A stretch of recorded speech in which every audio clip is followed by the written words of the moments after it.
Hey guys, in this video we're going to take a look at how you can enable or disable calendar location suggestions on the iPhone 15 series.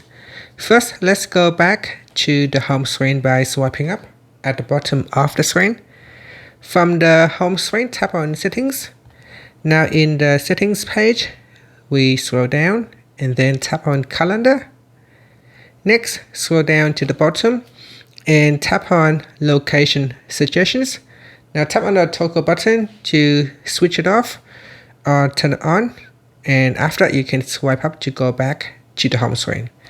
Now when you turn on location suggestions, when you are creating a new calendar event, so here we can create a new event, and depending on what type of event that you type in the title, when you tap on location, it can suggest you a location. So let's say if you say meeting with Bob at your local cafe, and when you tap on location, it might suggest you the name of that location where you can use.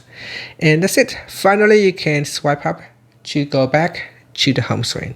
Thank you for watching this video. Please like and subscribe to my channel for more videos.